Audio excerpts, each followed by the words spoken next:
We all have dreams. If there's anything we all have in common, it is that we all have dreams. We all want better outcomes.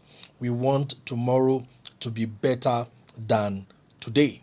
Now, there is a challenge with dreaming. Dreaming is good, but there's a challenge with dreaming. Research suggests that daydreaming can activate the brain's reward system. Okay, it releases dopamine, okay, and associate the experience of dreaming with pleasure.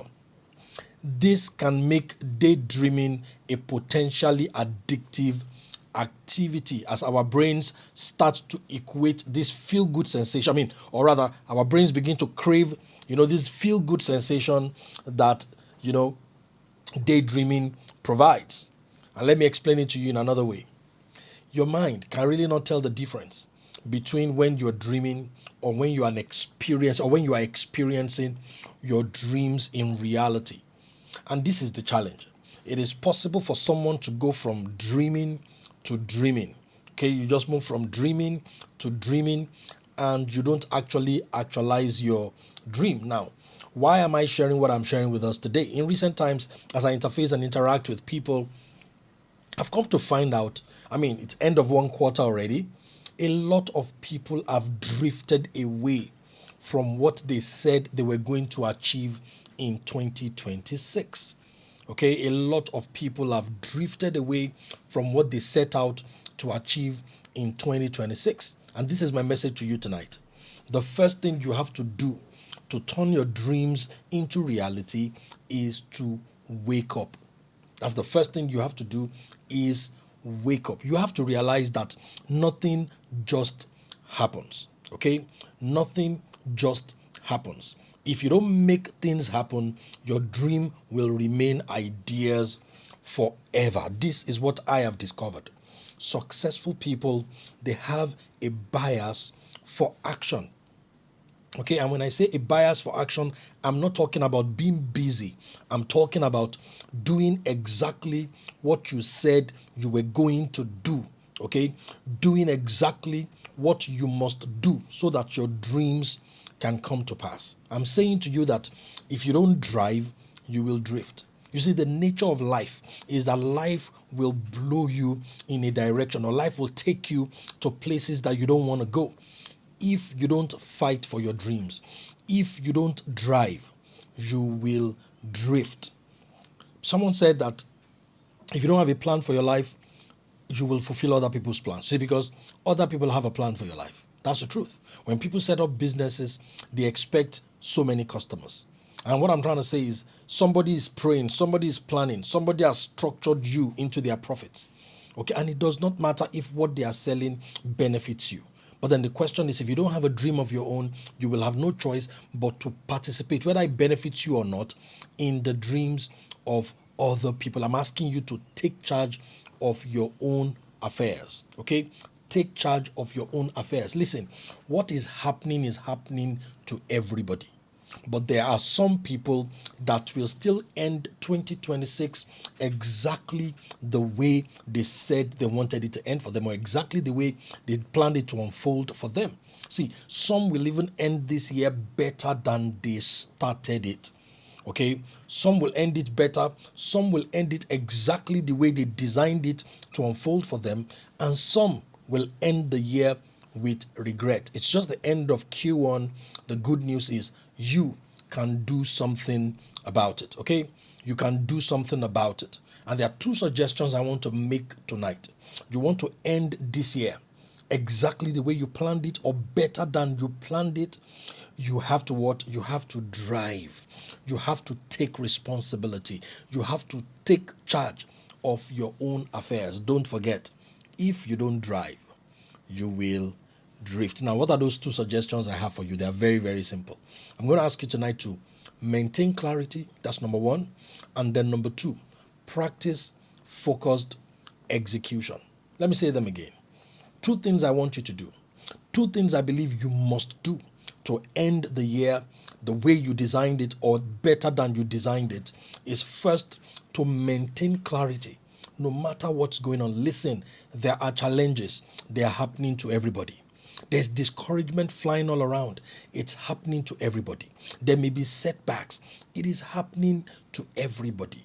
But there is something you can do about it. In the midst of the chatter, in the midst of the noise, you want to learn to maintain clarity. That's number one. And number two, you want to practice focused execution. Now, clarity is something I wrote about in my book, Moving Forward. If you have not read that book, I will encourage you to get it. Of course, if you come to Hill City, Ikeja, all copies of my books are available. The ones that are in print, okay, are currently available. If you check my bio on Instagram, you will see a link to my digital store. My books are available there. Moving Forward will transform your life if you are yet to read that book. For those who have read it, I'm going to remind you tonight to maintain clarity. And of course, focused execution is from my book, The Checklist. Okay, if you are yet to read, I would encourage you to read it. And the checklist is also available on Amazon. So you can search for it on Amazon and get your copy of the checklist. Now, we're going to talk tonight about maintaining clarity and about focused execution, practicing focused execution. So first, let's talk about clarity. Okay, what is clarity? Simply put, clarity is self-awareness plus vision. Self-awareness plus vision. So what I am asking you to do is that regardless of what's going on in your life or around you, at every point in time, you must be self-aware and your vision must be sharp. You must be self-aware and your vision must be sharp. Okay? You must be self-aware and your vision must be sharp. And I'm going to take a few minutes to explain to you self-awareness and vision. Now, when I say self-awareness, this is what I mean. Self-awareness is knowing who you are and why you exist. It's important at every point in time. Never lose sight of your identity. Never lose sight of your purpose. That's self-awareness.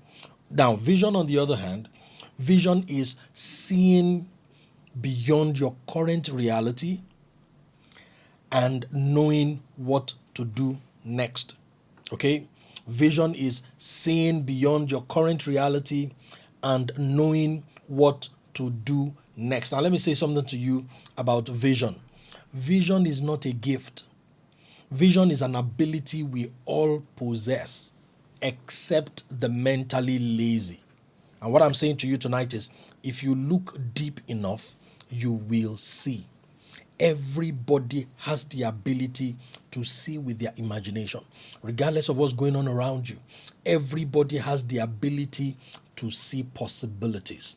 Some people have erroneously thought that it's only some gifted people, okay, that can be visionary. No, everybody can be visionary. But if you are mentally lazy, then you will struggle with vision. What is vision again? Vision is seeing with your mind.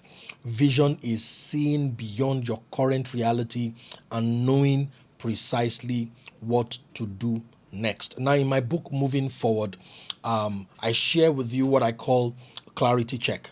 There are 5 questions that I recommend that you ask yourself and you answer honestly. You see, at every point that you have the right answers to these 5 questions, you will have clarity.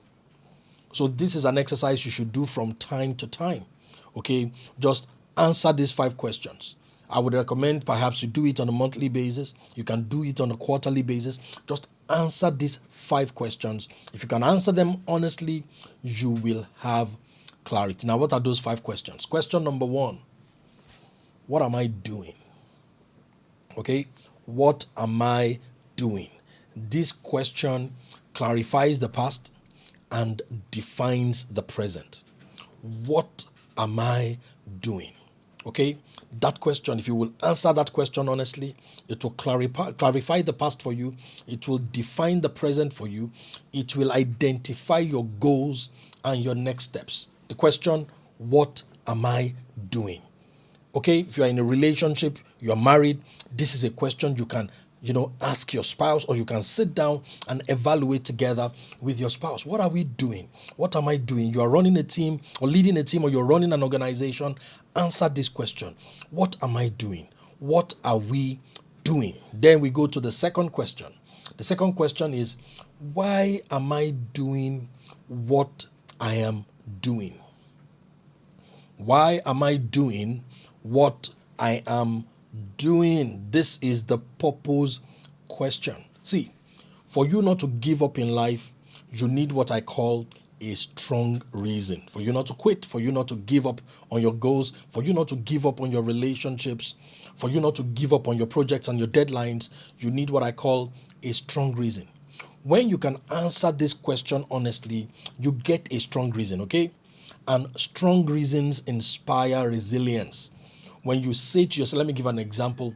You see, from time to time, and this happens to every man, you get overwhelmed, you get tired. But when I ask myself, why am I doing what I am doing? I have two strong reasons. Number one, because this is what God will have me do. Number two, I am doing this for my family. Okay, when I'm tired, when I'm working, when I'm pushing, I remind myself I am doing this, okay, for my family. I am the man of the house.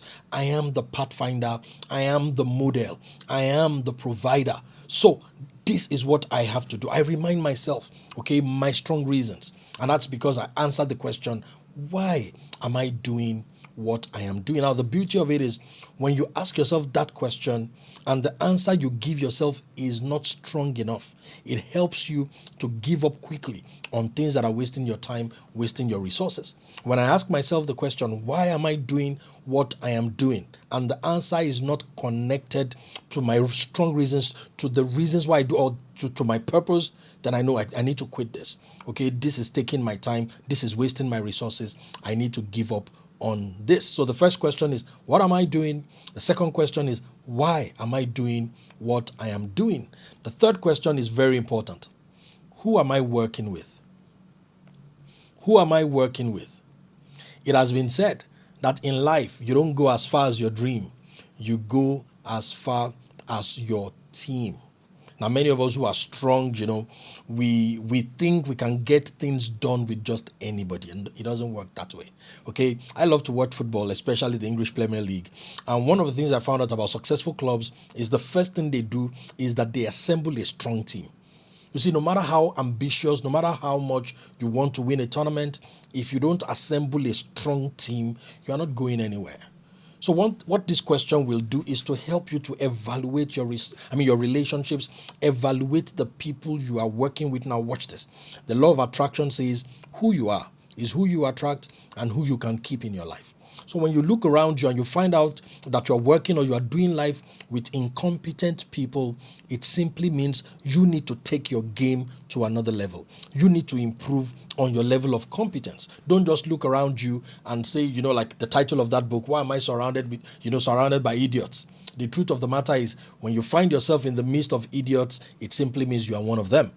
Okay, so when you start feeling like the people around me are not strong enough, the people around me are not competent enough, it simply means you need to take your competence to another level, or you need to go out of your way and recruit the right players. It's important for you to evaluate your team from time to time, and you get rid of weak players and bring in stronger players.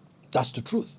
Successful people know that one of the things that guarantees success is for the leader, the number one man, to be comfortable with working with people who are stronger than him. Okay, you must surround yourself with people who are stronger than you in specific areas. As a matter of fact, when you assemble a team, you should be able to point out what each person on the team can do better than you. If not, you may have a security problem. And if you are insecure as a leader, the strongest of players will not be comfortable around you. So, question number 3 is, who am I working with? Question number 4 is very crucial. It says, are we moving forward? Are we moving forward? See, at this point, I'm just going to lift from the book and read something to you, okay? I said in the book, it has been rightly said that the unexamined life is not worth living. Continuous progress in life is a product of carefully crafted strategies, followed by consistent evaluation and adjustments. Activity does not equate productivity. Therefore, we must always ask ourselves the fourth question: are we moving forward? Movement is not enough. Moving forward is what matters. Are we going to where we said we were going? Are we hitting our targets? Or are we just throwing punches? It is good to be clear about your destination, but you must also ascertain your direction and your location from time to time. When a ship travels off course just by 2 degrees, over time it will arrive at the wrong destination. I have realized that real life unfolds in slow motion and has no autopilot switch. We will drift and miss our goals if we don't consistently evaluate and make adjustments. That's the reason why I love this question number 4. Are we moving forward? See, because that we are moving is not enough. We may be moving around, but not moving forward. So you want to ask yourself, where were we last week? Where were we last year? Where were we last month? Okay? Where are we now? How far have we traveled? Given the time and all the other resources that we have we been efficient? These questions are very, very important. If you lead a team, you run an organization, these are questions that I dare you ask every week so that you can make necessary adjustments and you can keep your team on course. Now, question number 5 is a question of vision. What happens after what happens next? What happens after what happens next? In other words, don't just focus on what is in front of you. Pay attention to what is a little bit far-fetched, okay? The law of time perspective says that the most successful people in every society, they take the longest period of time into consideration when they make their day-to-day plans. So don't just work on tomorrow. Work on next month. Work on next year. Answer the question: what happens after what happens next? It was Carrick Thomas and Nelson Searcy in their book, I think it was Fusion, if I remember correctly. Okay, they said average leaders focus on what happens next. Extraordinary leaders focus on what happens after what happens next. And for those who joined us after we had started, we are looking at how that you must take charge, you must drive, because if you don't drive, you will drift. You can come to the end of the year lamenting your challenges, lamenting eventualities, but the truth of the matter is people who learn to take charge, people who learn to take control at the end of the year will be testifying that the year unfolded according to plan, or better still, the year unfolded better than they anticipated because of 2 major things. They practice or they embrace clarity. They maintain clarity, and that's what we've just covered, okay? How to maintain clarity. And the second one is what we're about to look at, and it is to practice focused execution. Okay? To practice focused execution. Now let's define focused execution. Focused execution is the discipline, or rather is the disciplined pursuit of your goals, regardless of the obstacles in your path. Again, focused execution is the disciplined pursuit of your goals, regardless of the obstacles in your path. What are we talking about? I'm saying to you that everything you do now, this is the fight, this is the warfare. Everything you do must be directly connected to the actualization of your plan. Don't just be busy. Be busy doing what you said you were going to do. Ladies and gentlemen, this is where the fight is. On a daily basis, don't be content with getting things done. Be content with getting the things done that you said you were going to get done. This is the fight. And I'm saying to you that if you can maintain focused execution with clarity, you will end the year better than you started it. Ladies and gentlemen, focused execution is sustained by discipline. Focused execution is sustained by discipline. So let's spend a few minutes talking about discipline. Discipline is the bridge between your dreams or your dream and its fulfillment, or your dreams and their fulfillment. Discipline is delayed gratification. Okay? Discipline is delayed gratification. What does that mean? Discipline is scheduling pain ahead of pleasure. Okay? Scheduling pain ahead of pleasure. Like Brian Tracy said in that famous book, Eat That Frog. Okay? The things that, are unexciting, the things that really don't appeal to you, the things that are very demanding, make sure that you focus on them first, not just the pleasurable things. Somebody said it this way, that it's either you pay first and play later, or you play first and you pay later. But truth of the matter is, you will never miss payments. If you don't pay now, you will pay later. What we have found out is that it is better to pay first and then play later. And that's discipline. To do what you said you were going to do. Discipline is keeping your promise to yourself. I learned this so many years ago from Bill Hybels. He said, to practice discipline, you practice what is called advanced decision making. I explained to you how that works. Advanced decision making. In other words, you decide today what you will do tomorrow. Now, remember the other time we said that our mind really does not know the difference between imagining things and doing things. So at the point where you are deciding today what you will do tomorrow, you will feel good when you imagine the results you are going to get. For example, you say to yourself, I'm going to go to the gym 5 times, or say 3 times every week, and I'll work out for 1 hour 30 minutes every time I go. Okay? When you set that goal, then you picture yourself doing that consistently for the next 1 year.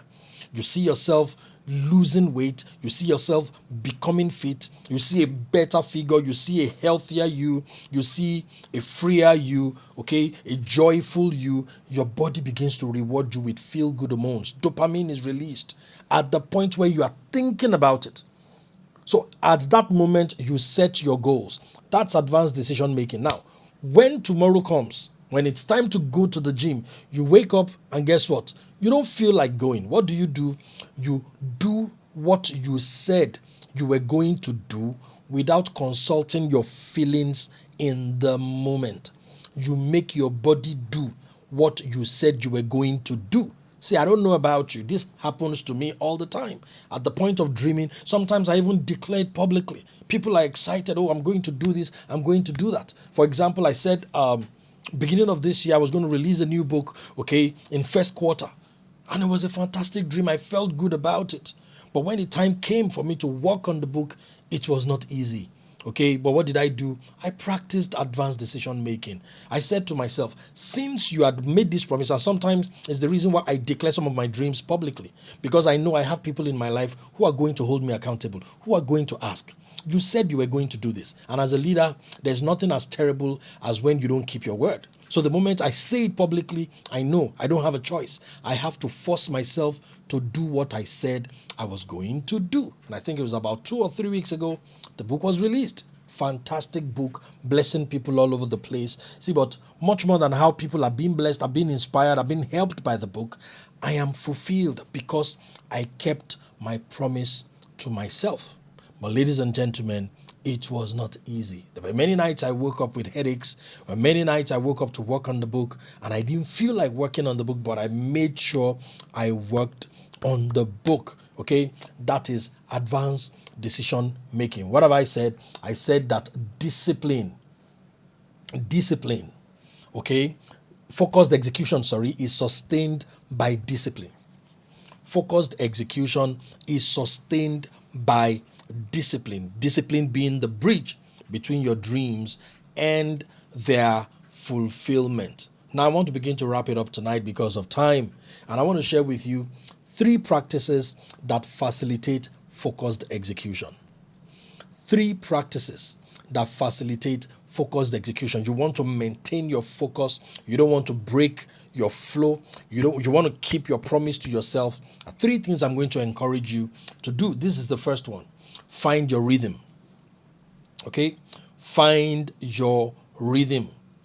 to avoid burning out, find a balance between stretching and resting. Okay? Find a balance between stretching and resting. It is because consistency is more important than magnitude of effort. I like to say to people this way, that God created, the world in 6 days. God worked for 6 days and then he rested on the seventh. It's not because he was tired, but it was to show us a pattern for productivity, that you must rest and then you exert yourself, then you rest and you exert yourself. He who exerts himself without adequate rest will soon be laid to rest. Let me say that again.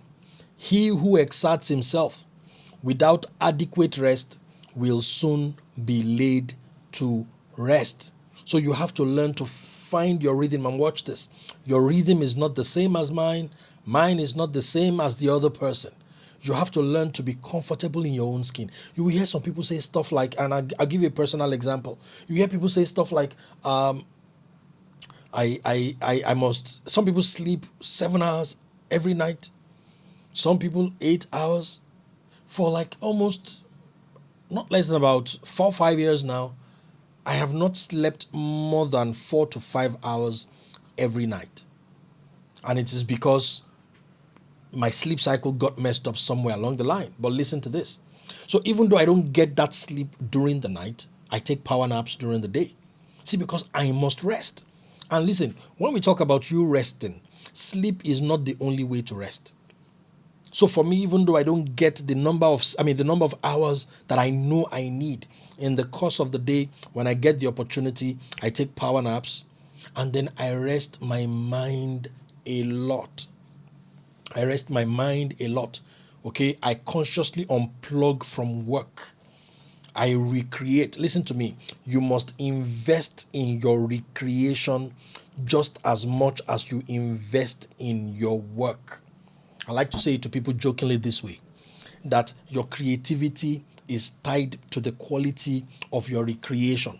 Okay, how you recreate sometimes determine how creative you are on the job. So you want to make sure that you invest in rest. You want to make sure that as you exert yourself, you are also what? You are also resting. That is to what? Find your rhythm. You see, when you find your rhythm, it may dawn on you that you may need to, reduce the goals you have set for yourself. Some people, the reason why they burn out is because they've placed too much a demand on themselves. They are asking too much of themselves in a year. 1 year is not a long time. That's the reason why some projects, you see, there are some goals you set for yourself for 3 years, some for 4 years. Don't just look at 2026 and attempt to achieve everything in 2026. No, you will stress yourself that way. Stress in and of itself is not a bad thing. The problem is the inability of individuals to cope with the amount of stress that they've placed on themselves. So the first thing you want to do is find your rhythm. The second thing I'm going to suggest to you is to keep a compelling scoreboard. Sorry for that. Keep a compelling scoreboard. Okay? Keep a compelling scoreboard.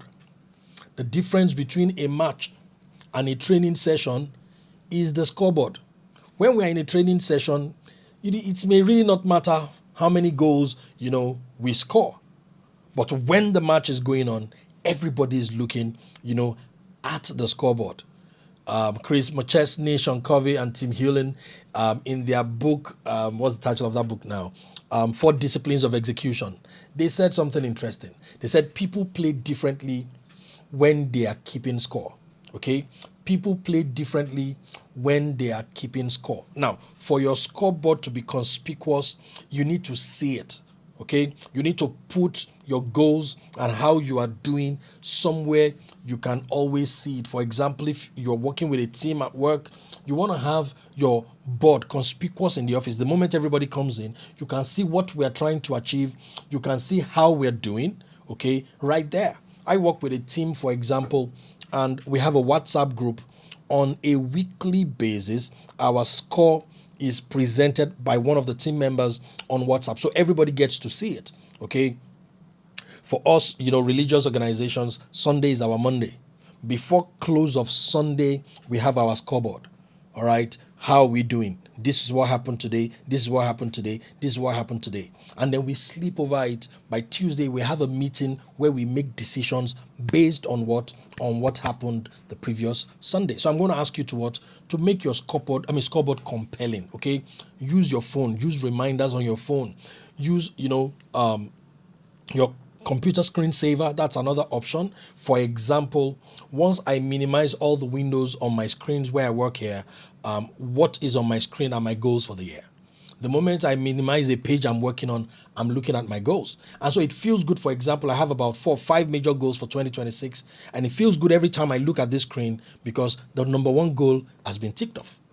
Okay. It's the releasing of my latest book. It has been ticked off. All right. And it's always in front of me. Every time I see the work, my goals are in front of me. That's a compelling scoreboard. You may want to put something on your wardrobe. You want to put something on the fridge. You want to put your goals maybe in the bathroom, somewhere you are always going to be able to see it so that you can evaluate. So the thing about the compelling scoreboard is if you are doing well, it will motivate you. If you are not doing well, it would hold you accountable. You will not get to that point where you are oblivious of what you're doing or how you are doing. And finally, this I believe is the most important part of maintaining focus. It is that when life happens, choose your response. Okay? When life happens, choose your response. Ladies and gentlemen, life happens. Life happens to everybody, okay? Obstacles and challenges, they don't discriminate. Without warning and without fault on your part, okay, undesirable things will happen. But this is what we have discovered. It is that what happens is not as important as how you respond, okay? What happens is not as important as how you respond. In my own short life of a little over 4 decades, I have found out that life's challenges come at us in 3 different ways. And in those 3 different situations, we must know how to choose our response. This is what I'm trying to say. Life will happen. So don't let it take you by surprise. When life happens, it is one of these 3 scenarios. And you've got to learn to recognize each scenario or each situation, and you have to learn to control your response in each situation. It is either a distraction, a drawback, or a disruption. Okay, and I'm going to unpack that, and then we're going to be done for tonight. When life happens, when things we didn't plan for happen, they're either distractions, drawbacks, or disruptions. And I'm going to explain myself. A distraction is anything that breaks your rhythm, slows you down, or attempts to impede your progress. A lot of times, okay, illegitimate pleasures are distractions. Destructive criticisms are distractions. Offenses are distractions. And this is what I have discovered. Most distractions come through relationships. So you know they are going to come. Offenses are going to come. Okay? Destructive criticisms are going to come. Haters will hate. That's the truth. All right? Backstabbers will stab. Gossips will gossip. People will say stuff. People will do stuff. Some will try to undermine you. Realize this. It is a distraction. And even you yourself may be tempted to give way or to give in to illegitimate pleasures. It is a distraction. So what do you do to distractions? You ignore them and you keep moving on. Now, this is important. You ignore distractions and you keep moving on. You don't dignify distractions with a response. You hear somebody said something about you. Don't be distracted. Keep moving on. Okay? You get a destructive criticism maybe from somebody at work or on social media. Please, as a matter of practice, I don't respond to negative comments. You will never find me trading words with anybody on social media. I don't do it. I don't do it. You know what I found out? I don't argue with my teachers. So if I put out a thought and somebody wants to argue, then the person apparently knows. And my assignment is not to convince those who already know. Those who are learning from me don't argue with me. If you think differently, you can ask a question. And what most people will do is to seek you out in your DM to say, you know what, you posted something the other day. This is how I see it. What do you think? They are not contentious. They are asking questions because they want to know. That's how I ask my teachers questions. But if anybody wants to argue, anybody wants to contend, I don't bother. I don't criticize. I don't argue. I don't fight as much as possible. I remember so many years ago, somebody came to me and said somebody said stuff about me. Okay. I said, thank you, and I've heard. I didn't do anything about it. The person that came to report and the person that was reported till this moment are still in my life. It does not matter. Anything anybody cannot say directly to your face is not important. That's the truth. And watch this. When somebody says something negative about you, that person is not the real enemy. The person who comes to repeat it to you is the real enemy. Listen to this. When you know my position concerning somebody, there are things about them you will not say in my presence. So when somebody brings back, bad report, gossip, somebody is doing this, somebody is doing that, and you come to present it to me, the first thing I say to myself is, how come they were comfortable saying it in your presence? Okay?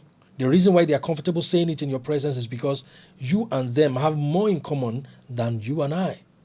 I don't even have to say that to your face. I just take note of that and I mark the person. This one is an enemy.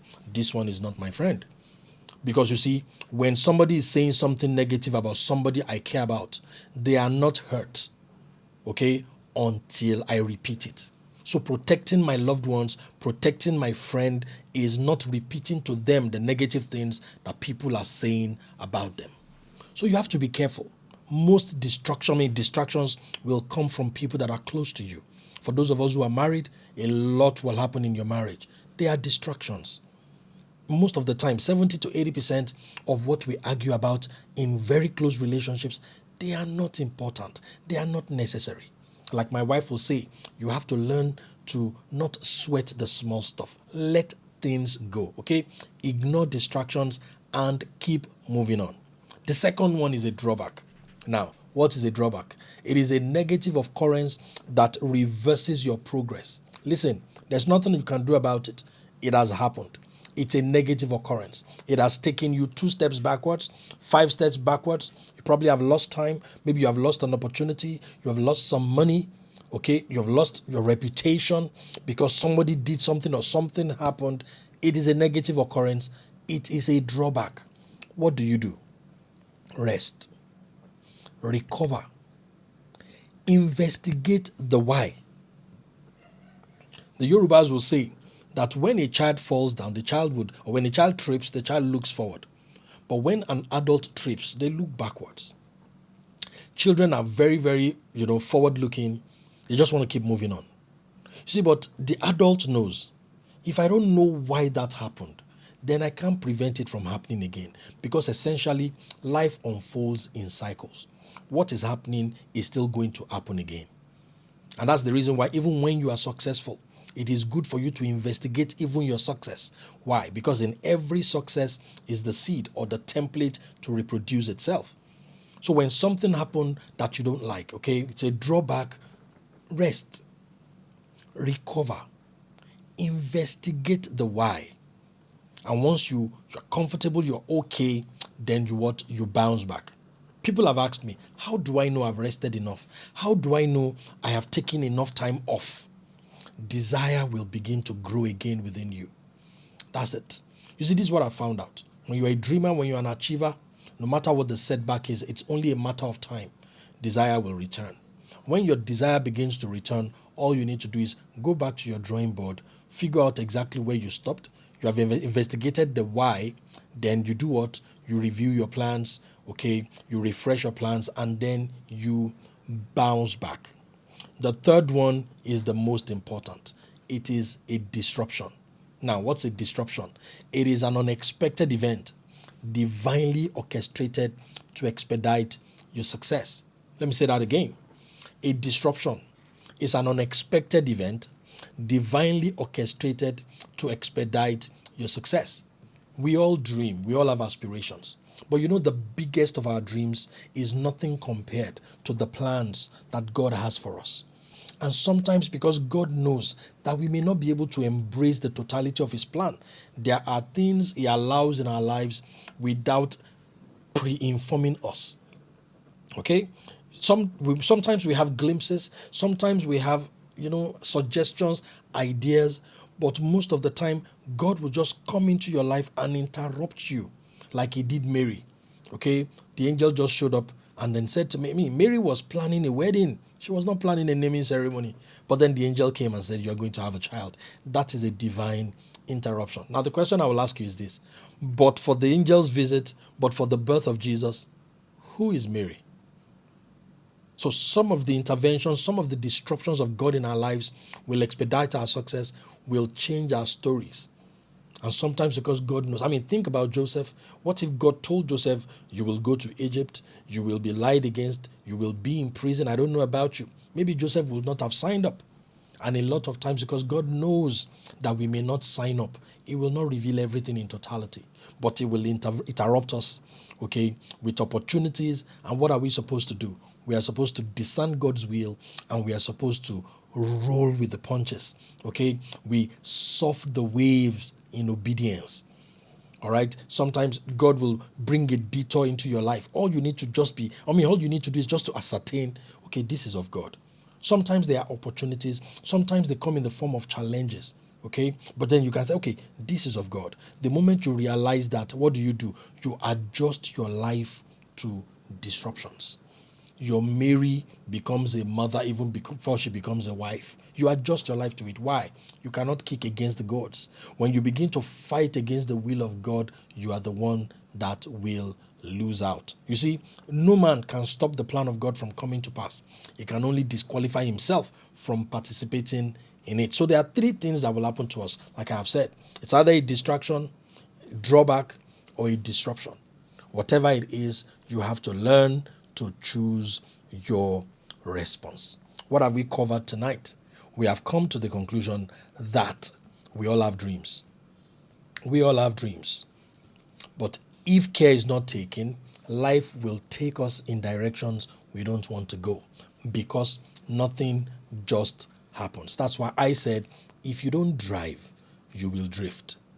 If you don't take charge of your life, things will happen to you. And there are so many people who think they are victims. But the real issue is they refuse to take responsibility. That is why I say that the first law of success is responsibility. Success begins when a man says to himself, from this moment forward, it is up to me. Okay, my life is my responsibility. I'm going to take charge. Okay, I may not control what happens, but I'm going to choose my response. And tonight I have made two suggestions to you. Okay, if you are going to fight for your dream, if you are going to make sure that your year ends exactly the way you want it to end, or you want it to even end better than you planned it, I said there are two things you must do: maintain clarity and practice focused execution.